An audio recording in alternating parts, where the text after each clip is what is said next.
10 तक गिनूंगा।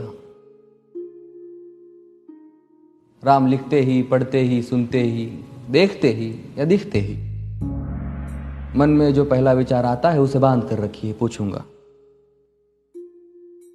1 2 3 4 5 6 7 8 9 9 9 हाथ काट कर रख दूंगा ये नाम समझ आ जाए तो।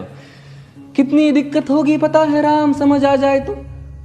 भाई राम राम तो कह लोगे पर राम सा दुख भी सहना होगा। पहली चुनौती ये होगी कि मर्यादा में रहना होगा। और मर्यादा में रहना मतलब कुछ खास नहीं कर जाना है, बस त्याग को गले लगाना है और अहंकार जलाना है।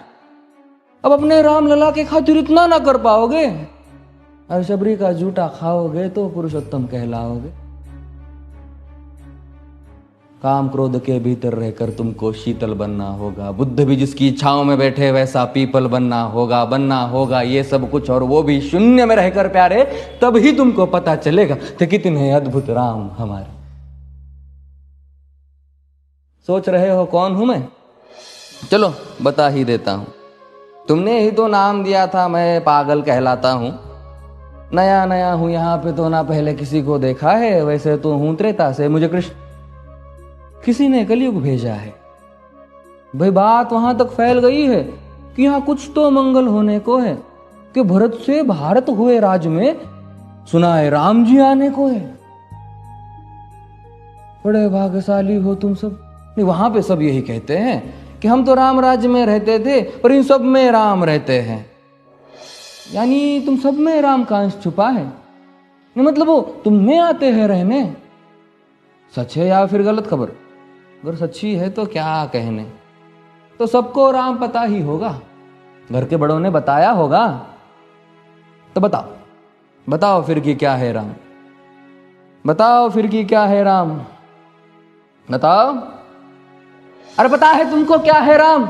या बस हाथ धनुष तरकश में बांध, या वन में जिन्होंने किया गुजारा, या फिर कैसे रावण मारा लक्ष्मण जिनको कहते भैया, जिनकी पत्नी सीता मैया। फिर ये तो हो गई वही कहानी, एक था राजा एक थी रानी। क्या सच में तुमको राम पता है? या वो भी आकर हम बताए? बड़े दिनों से हूं यहां पर, सब कुछ देख रहा हूं कब से। प्रभु से मिलने आया था मैं, उन्हें छोड़कर मिला हूं सबसे। एक बात कहूं अगर बुरा ना मानो, नहीं तुम तुरंत ही क्रोधित हो जाते हो। पूरी बात तो सुनते भी नहीं, सीधे घर पर आ जाते हो। ये तुम लोगों के नाम जपो में पहले सा आराम नहीं। ये तुम लोगों के नाम जपो में पहले सा आराम नहीं। इस जबरदस्ती के जय श्री राम में सब कुछ है, बस राम नहीं।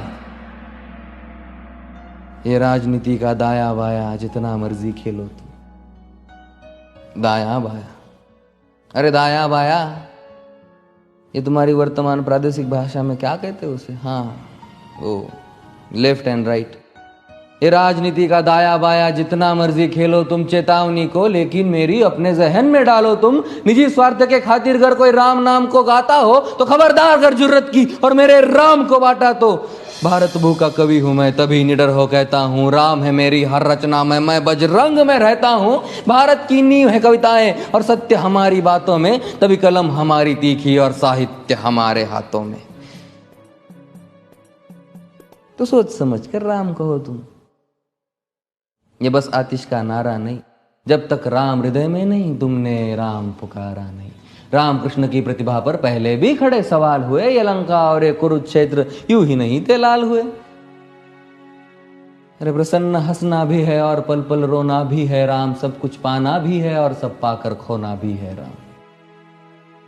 ब्रह्मा जी के कुल से होकर जो जंगल में सोए हो, जो अपनी जीत का हर्ष छोड़ रावण की मौत पे रोए हो। शिव जी जिनकी सेवा खातिर मारुत रूप में आ जाए। शेष नाग खुद लक्ष्मण बनकर जिनके रक्षक हो जाए। और तुम लोभ क्रोध अहंकार छल कपट सीने से लगाकर सो जाओगे तो कैसे भक्त बनोगे उनके, कैसे राम समझ पाओगे? अघोर क्या है पता नहीं और शिव जी का वरदान चाहिए। ब्रह्मचर्य का इल्म नहीं, इन्हें भक्त स्वरूप हनुमान चाहिए।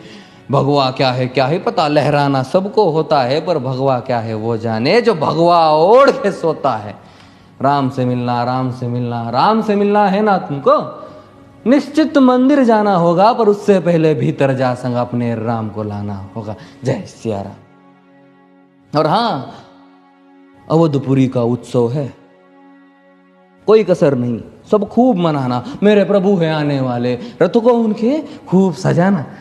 वो द्वापर में कोई राह तक है, मुझे उनको लेने जाना है। चलिए तो फिर मिलते हैं, हमें भी अयोध्या आना है। जय सिया राम। फिर से